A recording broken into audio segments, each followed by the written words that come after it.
It's Friday afternoon, and that means it's our Draftstars doubleheader here on the Friday with Warriors v the Storm and the Eels v the Panthers. Are the Storm going to bounce back up against the Warriors in New Zealand there at Mount Smart Stadium? How is the Eels going to go up against the Panthers? Panthers coming off a decent win there, and they have all their stars back up against the Eels at home, which is always a fun game. But are they going to be able to bounce back after having a tough one as well? So the two teams we've been seeing scuffling a little bit the last few weeks. How will they go? And we're going to start with the outside backs. And we don't see anyone of real note here that has a high salary. And we start off with Dylan Edwin, who has been our most consistent player in the outside backs for the Panthers of recent time. And I really think you can plug him into your side and be really comfortable with him as a great option. Marion Seve is also another one that's been super consistent, obviously a little bit more through the mid-30s, but when he can score a try, he's going to get that 50+, which you saw last week, a real length of the field type of effort there. Obviously, plenty of other guys that you could think about. Nick Meaney on the Storm side of the ball gets that number 1 jersey, which he always scores really well in. A lot better than he does on that wing, sorry. Usually when they're winning and he's on that wing, he can do well, but at that fullback position, he's fairly consistent around that low 40s mark. So he's always someone that when he plays that position, he has a really good crack at it. Plenty of other guys you can speak about here, and guys like Brian To'o, who are going to be pretty solid, obviously averaging 48 over his last 3. That 39 was his low one, so I'm expecting him to bounce back and have a better game coming into this one there.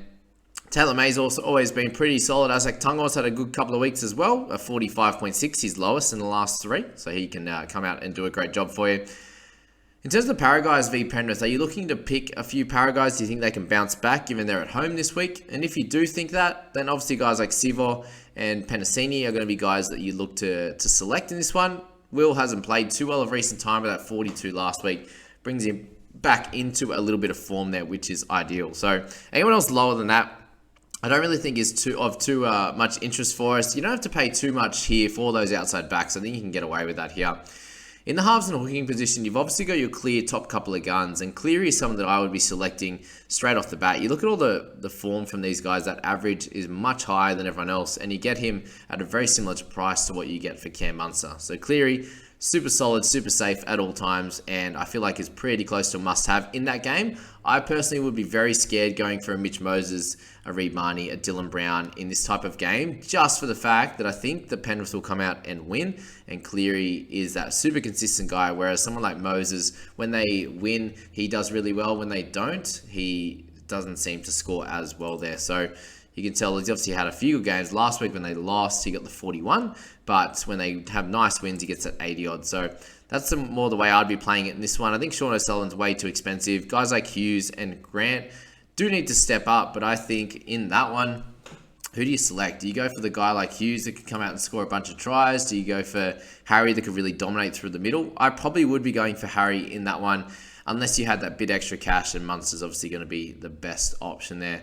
If you're looking down the line, Johnson's been scoring really well, but against the Melbourne Storm, I'm not exactly sure. If they can make it a semi-close game, then I think Johnson could come out and do a great job there. So he would be someone that, if you didn't have as much money as you would have liked to pick those Storm guys, then Johnson could be your man. Anyone else in this list, I'm not too excited by it, to be honest. So we'll move on to the forwards, and we start off up top there with Isaiah Papali'i, who has been really dominant since moving back to that edge, and I think that he can continue that. Obviously, the scores there of 70 and a 62 and a 70 are back on that edge. And up against a tougher team this week, do we expect him to score a try? Maybe not, but if anyone can, it would be Papali'i in that one. So he's still a solid pick there. Someone like Tohu Harris has been scoring much better of recent weeks there, and anything above a 50 at that under 20,000 price will be a great one. Guys like Aiken, Curran, and Tavanga, if you have that amount of money, then I would be going for Aiken in this one. Tavanga's going to be closer to that, anywhere between 40 and 50, I think. Aiken has that little bit more upside, I believe, than a few of those guys there. You see when he can score tries, or get a bunch of attacking stats, he can get up in the mid-50s to 70. You can see those 2 of those last 3 weeks. But again, you're not really banking on that week to week there. Fish Harris has been scoring well, but I think, again, similar to last week, they gave him a few less minutes than he did when all the guys were away. So I'd imagine that would be similar this week, although you could say that he had a bit of a rest last week, and going into this one, he might play a few more than he did last week.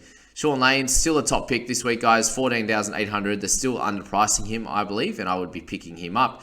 Quick Smart, guys like Tui Kamikamica are still doing really well, and I would select him in that game there at 13,000. We're still missing out on Leota, and the interesting one with Eisenhuth is one week he gets really big minutes, the next week he doesn't. So if you want to go with that sequence there, then I think that he could get some big minutes again and a good score, but he is a little bit of a risk. You know, he's at just under 12,000, so money-wise isn't a crazy risk, but if you get to 20, it ruins your week. So if he gets to 60, he could help you win. So very, very interesting there. Scott Sorensen has been a little bit more consistent than what Eisenhuth has, and he's $1,000 cheaper, so you could go for that one if you like. And anything else other than that, I'm not too excited about either. So that would be the guys I'd be looking to select in the forwards, halves, hookers, and also the outside backs. So I hope you guys have plenty of luck in this Friday matchup, and we'll catch you in those Saturdays video, guys. See you later.